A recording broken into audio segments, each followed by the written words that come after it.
সকলকে স্বাগত জানাই ভৌতিক আসরের 31 নম্বর এপিসোডে।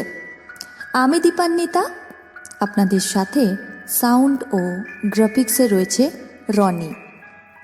আজকে থাকছে একটি বিশেষ গল্প। বেশি দেরি না করে শুরু করে দিচ্ছি আজকের আসল গল্পটা। মঙ্গল ও শনিবার মানেই ভৌতিক পরিবেশের ঘন ঘটা।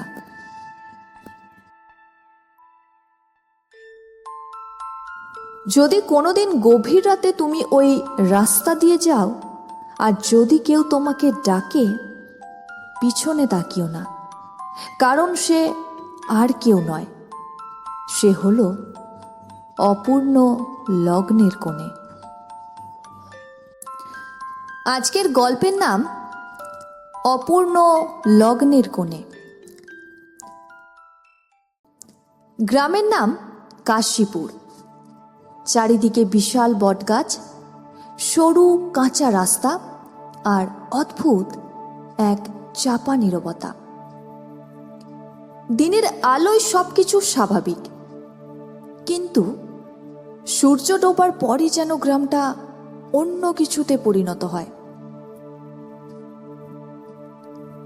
গ্রামের লোকজন বলে এই গ্রামের রাত কখনো সম্পূর্ণ ফাঁকা নয়, কারণ কেউ একজন আজও অপেক্ষা করে। 15 বছর আগের সেই রাত, চৌধুরী পরিবারের একমাত্র মেয়ে মেঘলা, দেখতে অপূর্ব সুন্দর, লম্বা চুল, কপালে বড় লাল টিপ আর শান্ত চোখ। মেঘলা গ্রামের সবার প্রিয়, আর তার বিয়ে ঠিক হয় পাশের গ্রামের এক যুবক অর্ণবের সঙ্গে। শিক্ষিত, ভদ্র, শহরে চাকরি করে অর্ণব। সবাই খুশি। লগ্ন ঠিক হয় শ্রাবণের এক বর্ষার সন্ধ্যায়। বিয়ের দিন পুরো বাড়ি আলোয় ঝলমল করছিল। উঠোনে প্যান্ডেল, শাঁখ, উলুধ্বনির শব্দ। মেঘলা সেজে উঠেছে লাল বেনারসিতে, চোখে তার অনেক স্বপ্ন। হঠাৎ এক ভয়ঙ্কর বজ্রপাত হয়। একই সাথে খবর আসে বরের গাড়ি দুর্ঘটনায় পড়েছে। সেই খবর শোনা মাত্রই সবাই দৌড়ে যায়, কিন্তু কিছুক্ষণ পর ফিরে আসে মৃত্যুর খবর নিয়ে। অর্ণব আর নেই। এক মুহূর্তে আনন্দের বাড়ি শ্মশানে পরিণত হয়।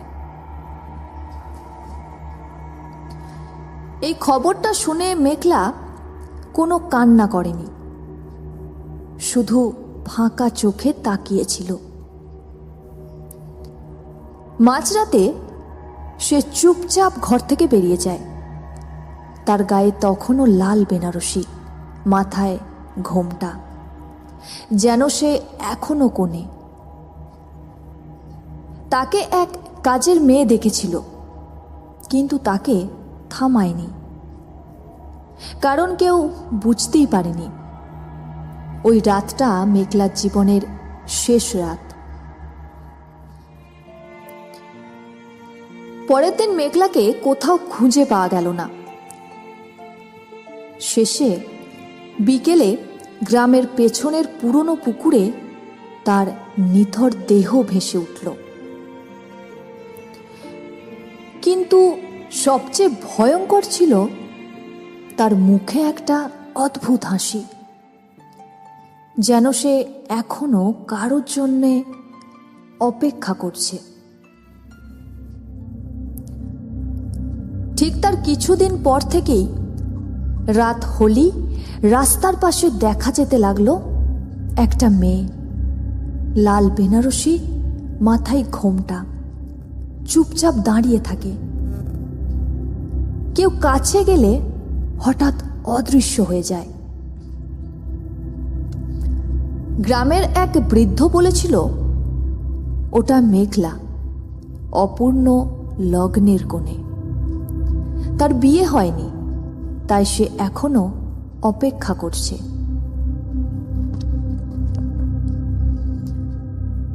গ্রামের স্কুল শিক্ষক দেবাশিস বাবু এক রাতে শহর থেকে ফিরছিলেন।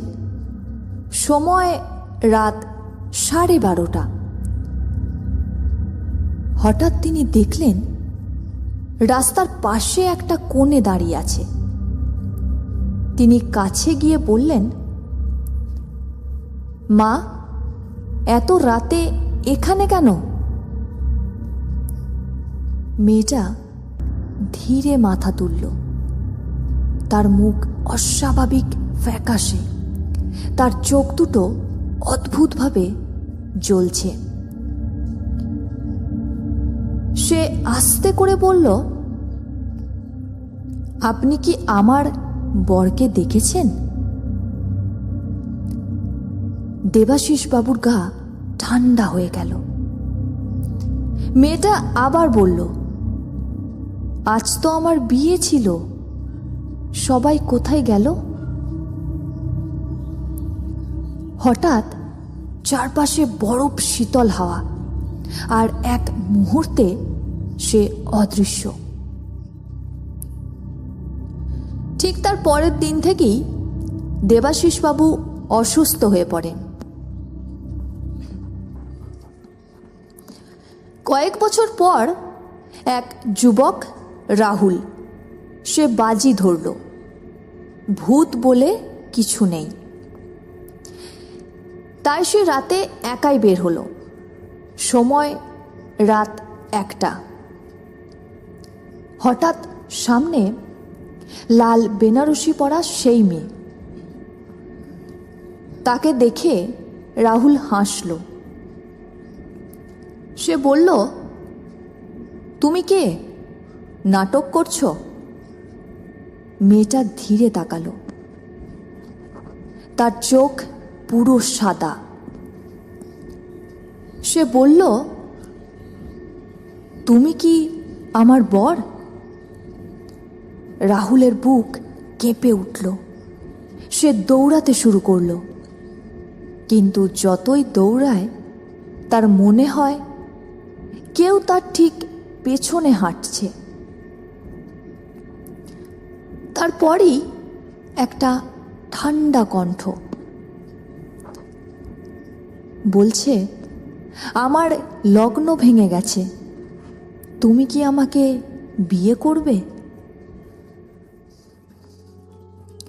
পরের দিন সকালে রাহুলকে রাস্তার পাশে অচেতন অবস্থায় পাওয়া গেল। তার চুল পুরো সাদা হয়ে গেছে, চোখে ভয় জমে আছে, যেন সে এমন কিছু দেখেছে যা মানুষ দেখার জন্য প্রস্তুত নয়।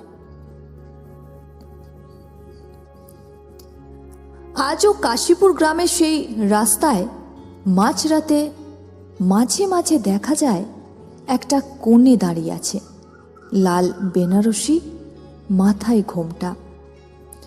সে শুধু একটাই প্রশ্ন করে, আপনি কি আমার বর?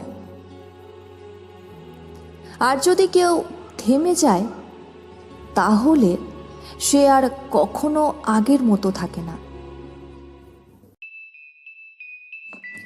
শুনছিলেন ভৌতিক আসরের 31 নম্বর এপিসোড। মঙ্গল ও শনিবার মানেই ভৌতিক পরিবেশের ঘন ঘটা। আপনার যদি এরকম কোনো অভিজ্ঞতা থেকে থাকে তাহলে আমাদের জানাতে পারেন 8250163315 এই হোয়াটসঅ্যাপ নাম্বারে। আর গল্প ভালো লাগলে অবশ্যই লাইক ও একটি কমেন্ট করে জানিয়ে দিন কেমন লাগলো। আর সাবস্ক্রাইব করতে ভুলবেন না, আপনাদের সাপোর্ট একান্ত কাম্য।